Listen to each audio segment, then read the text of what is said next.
So what we're going to do is we have a couple of questions that we will direct to Sir Neil. And then what we were going to do at the end is if you guys have questions for him, please ask, and I can run out with the microphone and you can ask questions too. So I am going to start. Just to make sure everyone knows, I played Neil the Buck-Weasel, just in case you didn't. So the first question is super easy. Have you ever done voiceover work before? Yes, I have, but I restrict the voiceover work that I do generally for projects that have some redeeming science value. It could be very slender, very thin, but there has to be some scientific meaning to it. And I'm honored anytime producers and artists and creative types come to me and say, we want to blend this little bit of science into our project. Do you mind being the voice for that? And so in that mission, I've even voiced a pig. Can you tell us a little more?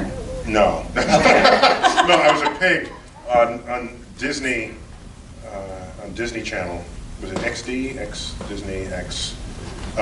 Yeah. So there's a pig that the two kids who own the pig, they're kind of inventive, and one of them created this potion that he wanted to rub on his head overnight so that he becomes smarter.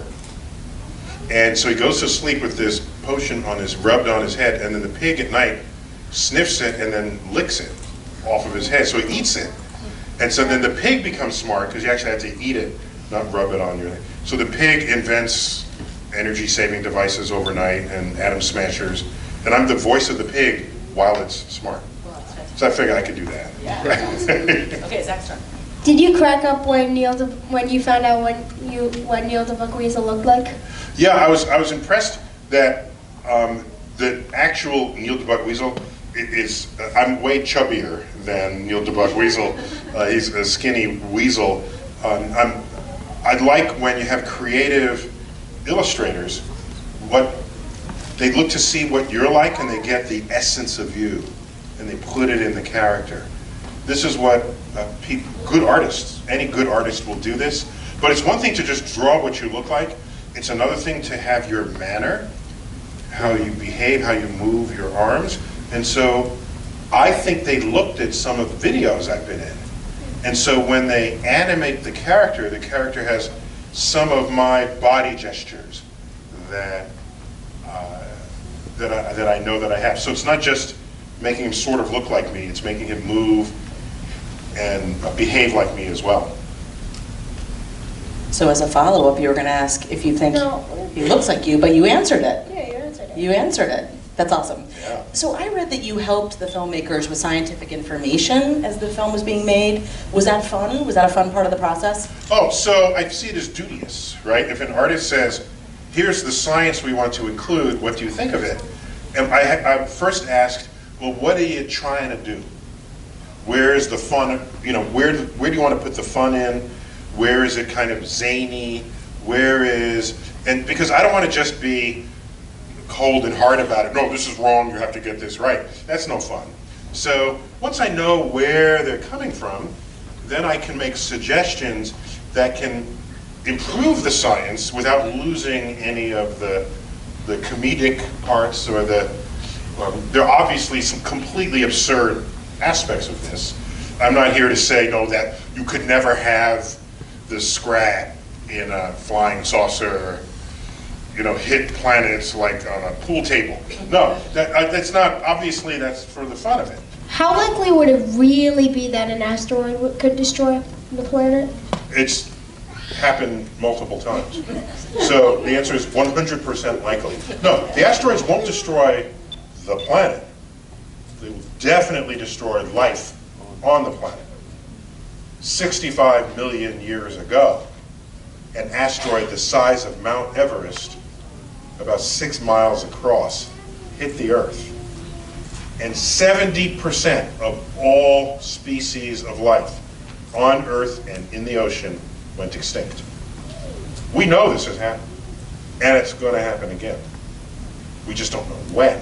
So yes, Ice Age, the subtitle of this movie is Collision Course. That's a real thing to worry about. I'm impressed that these Ice Age mammals, first that they can speak, but holding that aside, that they actually have an awareness of their fate, because they understand that an asteroid is headed their way. Getting to something a little lighter, what was it like voicing your character in the recording booth? So if I'm appearing in public, I will speak in whatever way the sentence and the content of that sentence requires of me to convey as an educator. But when you're in a recording booth, it's just you and a microphone and a script. It's like, all right, what am I can just read the words. No, you're acting the words. No, I'm just standing here reading them. No, you're acting. So I needed to learn from the producers. I'm not an actor. What's going on in the scene? Oh, well, there's a piece of ice falling here, and you're here, and there's a mountain, and there's somebody here, and then I have to, in my head, imagine I'm in the movie while I am reading the script. So that's hard for me. Maybe it's easy for an actor, but I'm a scientist, so that's hard. So it's a lot of multitasking. I would say it's hard. It's a challenge. Yeah. And how long did it take from beginning to end? Well, I invited them to coach me as much as it was possible. I don't have any ego invested in their criticism of anything that I say. And so you can do multiple takes. Let's say you can do this one with a little more energy, or a little more, a little zanier, a little, make some other noises while you do it, like, all right. Well, you know, there's gestures that, if you're actually acting on an actual set, they would come much more naturally to you, because that's how you would behave in that situation. But to stand there in front of a script, no, you wouldn't naturally make those sounds. And there was a whole session, they said, okay, for the next 20 minutes, you're just going to make noises. Because maybe you're climbing up something and we did a climbing noise, so in this one, be out of breath. So I go, oh, now they have it, okay? In this one, struggle as though you're climbing a cliff. So now they have these sounds, and they can add it to my words in case my body, my weasel, is doing something in the movie in addition to speaking the words. I think that's pretty impressive. What do you think? That was an interesting. Now actors do this all the time, so I'm saying it to you like it's fresh and new. But if I were a professional actor, they'd say, yeah, we do that all the time. Yeah. Do you hope Neil the Buckweasel comes back in another Ice Age? Oh, I don't know. If the story needs it, then yes, it should come back. But I will not require of the writers that they must script me into it. I thought of what role my character played was kind of fun, because it's inside the head of Buck Weasel. I was inside his head. So that meant that's an easier acting job, because I don't have to interact with all the other zany characters. And I don't have to like be joyous or sad or these you have to act that. I'm just inside his head trying to solve a problem. So now that I'm committed that way, whatever subsequent Ice Age movie, whatever next Ice Age movie, it's going to have to get inside his head. Unless somehow I pop out of his head and show up on the ground. I don't know. It'd be hard to script that one. And how much did you want viewers to get a better understanding of science, sort of overall, like force of gravity, electricity, magnetism? Well, I came in late. I mean, they already had the whole story there. So I saw the script and what they were trying to put in. So that's good. Okay, that's good. And then I finally saw the movie, as you guys just did. I saw it maybe a couple of weeks ago. And I got to see the rest of the parts that I'm not in. And there's some fun science, like the whole part with they have static electricity, and they touch the mammoth, and then the hair of the mammoth stands up on end. Maybe you've seen that experiment before. You put your hand on the electricity thing, then your hair stands up on end. So well, that was an occasion to put a little bit of physics in an animated story. So. And I didn't tell them to do that. These are people, you know what I think? the creative types and the illustrators and the animators, I think they had some science in school and they liked it. And they liked it enough to fold it into their profession and make it a part of what they do when they're otherwise doing art. And so a little bit of science literacy can take you very far, I think. Did the image of the asteroid ever change throughout the making of Ice Age? No. So it turns out asteroids, they're chunks of rock. And to make it look more asteroid-y in our minds, they put craters on it and things, and pits in it. And okay, some asteroids have that. Most, really, they're just huge rocks. And so, but we have in our image what an asteroid should look like. In the same way, we have in our head an image of what an alien should look like. They should have like big eyes and be green and be really skinny. And we kind of, that's our image of an alien. If an alien actually looked like a lobster, we wouldn't say it was an alien, even if it was one. So we have some sort of expectations of things. And so it was drawn exactly as we expect them to look, and it's fine. It's fine. We're almost done, just a few more. Mm-hmm. Can you share with the audience, what is it like to be a scientist? Well, I think it's like the funnest thing ever.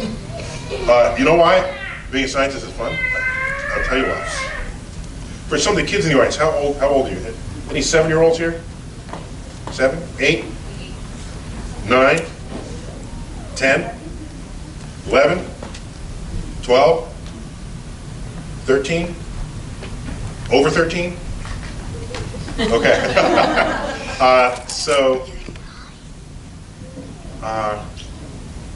So a scientist is a kid who never grew up. When you're a kid, everything is interesting to you. Oh, what is that? Oh, what happens if I do this? What happens if I roll it? Okay, oh, that didn't happen. I roll it faster. Even faster. Oh, that's kind of cool. Does this unscrew? I don't know. What happens if I put... Kids do this. Well, that's what grown-up kids do who are scientists. Everything that we don't know and understand is a target of our curiosity. We care about what we don't know, just like kids. Kids ask way more questions than grown-ups do. And something happens between being a kid and being a grown-up where you no longer ask questions, you're no longer curious. There's an old saying for grown-ups. We spend the first year of a child's life teaching them to walk and talk. Then the rest of their lives telling them to shut up and sit down. Wow. So, can I give you an example? Sure. I'm in Central Park. It had rained earlier in the day. I see a parent with a child. Child may be 5 years old. Kid has a raincoat on and boots. It rained earlier. There's a big muddy puddle in front of them. They're approaching a big muddy puddle. And I thought to myself, I bet the kid wants to jump into the puddle. And I said, I bet the parent will not let them do that. So the kid is walking straight for the puddle. And they getting ready, and then the parent pulls it around the puddle, and they keep walking. You have just denied the child an experiment in how to make a crater. Because you know they would have just jumped, they would have splashed into it, and would have scattered everywhere, and would have made a mess, and that would have been fun. I want to do that every time I approach a puddle. In fact, if I have nothing else to do in the day, where I don't have to be clean, I will jump in the puddle. In Central Park? Now, I won't go out of my way, but if it's there, I'm going to jump in the puddle. So the scientist is curious, and you can be curious about nature, about human behavior, about the human mind. I'm curious about the universe.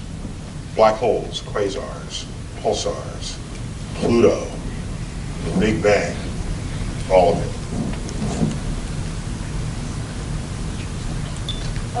What's your favorite thing to do in your spare time when you're not working in the museum? Favorite, you know what I like? I like going to Broadway shows and musicals. Yeah, I just think it's music, it's singing, it's dancing, it's storytelling. It's so many ways to express what it is to be human and alive, all wrapped together there on stage. I like eating at restaurants that have really tasty food. I like going someplace and just getting a milkshake, and I like strawberry malted milkshakes. I just sit there and just sip a milkshake because it's so tasty. I sit there and do nothing else but sip a milkshake, and I'm completely content doing that. Also, I'm always behind on the movies that I have to catch up on, so I like going home and just making a big bowl of popcorn that has too much butter on it, and then I eat the popcorn and watch the movie. That's my ideal day.